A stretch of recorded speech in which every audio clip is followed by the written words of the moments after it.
Race, it's what defines and separates us, but when does talking about it become racist? Politically and emotionally charged, so many aspects of our waking and political lives revolve around this tricky issue. Drug policy, immigration, campaigning, casual mentions.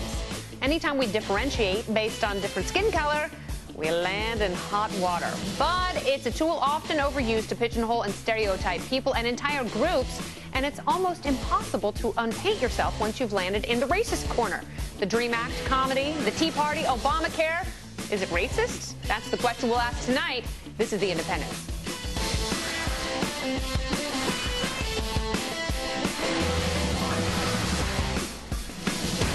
Hey there, I'm Kennedy with Reason Magazine editor-in-chief Matt Welch and Camille Foster from Free Think Media. There's Camille. Together we are The Independents. We're free thinkers who don't belong to any political party, man. Joining the party panel tonight, it's Backlash author Deneen Barelli and Independence veteran Rich Benjamin from Demos, a think tank where people sit in a tank and think. His book is called Searching for Whitopia. We all have our reasons for wanting to discuss race on the show. Comes up a lot when we're planning our topics for The Independents. We ask ourselves often, is this racist? And many times we direct those questions to Camille because he's got some very strong, surprising opinions on race. So Camille, I will start with you. In your opinion, what is racism? Well, I think we have to start with what is race. There is a broad scientific consensus at this point. Race is not a genetic concept. It is a social construct. There is no genetic or biological bright line that separates us. We all have common ancestry. When Craig Venter, the famed geneticist, talks about race, he typically talks about our perception of race as this visual acuity that we all sort of have when we look at one another and regard one another and quickly categorize one another.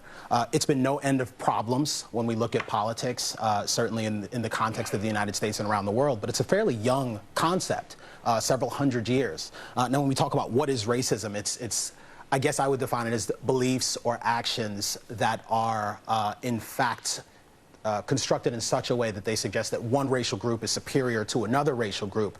But I think intention matters a great deal as well. And that seems to be the one thing that we've lost. Nowadays, we confuse racism with pretty much any sort of insensitivity, anything that we don't like, and broadly with something else, which I don't think we properly understand, which is racialist. Yeah. Being a racialist or racialism, which is just the general concept of race. Well, good thing the show isn't called Racialist. Yes. Is it racialist? Because I get confused. No. So, Matt, why do you want to do a show that asks the question, is it racist? I think the primary interest for me is the concept of minority rights. Minority meaning literally a small group of people, however defined.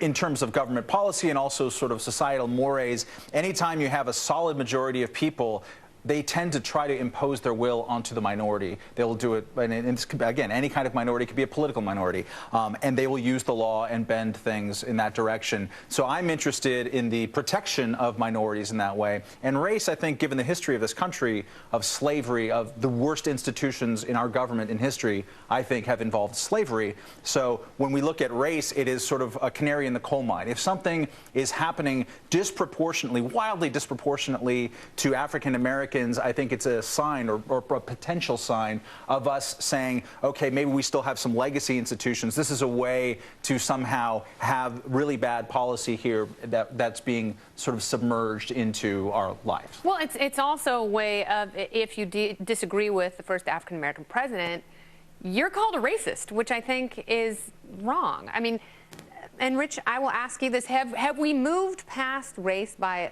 electing the first black president? And is the term Obamacare racist? That was a wonderful thing that we elected the first black president, but it doesn't mean we've moved past race. And you can totally disagree with President Obama and not be a racist. But the problem is you have racially coded words that Republican pollsters test in order to smear the president. Example. Obamacare, illegal alien, food stamp president. Pick your choice. Okay. There are tons of them. All right, well, and we know that these are racially coded words meant to link the problem with aliens. I don't know who he is. And unfortunately, this is the hallmark of the Tawana Brawley era of civil rights. We don't have actual instances of racism, so we find anything that seems incivil or that we dislike, and we brand it racist, and we call people nasty names. These are racial. You're going to have to do better than that. Code words because you're saying they're racial. No, they're racial code words because Republicans Republican you had your pollsters time do. to speak. Allow me to talk. You have people who disagree with President Obama and his failed policies. Has absolutely nothing to do about his skin color. If that was a fact, he would not have been elected once and twice as president of the United States. Why doesn't Newt Gingrich? So to say that his code word is utterly ridiculous. Why doesn't Newt Gingrich go to South Carolina and call him the Medicaid you call president? him and find out. But why does the White House website use the term Obamacare? Why did Democrats use the term Obamacare? Why does Anthony Weiner take credit for inventing the term Obamacare? But this is not my opinion. I think Melissa Harris Perry is at retreat. Let's take a look at Melissa Harris Perry talking specifically about the word Obamacare, because she's crazy. I want to talk today about a controversial word. It's a word that has been with us for years. And like it or not, it's indelibly printed in the pages of American history. A word that was originally intended as a derogatory term, meant to shame and divide and demean. The word was conceived of by a group of wealthy white men who needed a way to put themselves above and apart from a black man, to render him inferior and unequal, and to diminish his accomplishments. Y'all know the word that I'm talking about. Obamacare. Obamacare! Oh my God! Go to the White House website. You're not allowed to say Obamacare. No, you're not, because it makes you racist. I think it's so silly because it really takes away from what actual racism is. It truly does. It's like it diminishes when you call everyone a racist for using a term for failed policy. It's not calling people racist. People can be kind human beings without a bad thing in their heart. The point is, and this is not my opinion, this is a fact, Republican pollsters have tested certain words. Obamacare sounds like Obama scare. Food stamp president isn't a Medicaid president, it's a food stamp president, because you associate food stamps with minorities. Here's what the left likes to do. That's not anything. Illegal aliens. Illegal aliens. No. I'm going to let Deneen talk right now because she wants a chance to speak. Anytime their big government policies don't work, race is injected into the argument, and that it's an emotional issue, and it's a way to stifle people's opinion to get out the point that they want to make. Obamacare is a failure. Families are losing their insurance. I know of individuals who are losing their insurance, and this is happening on a daily basis.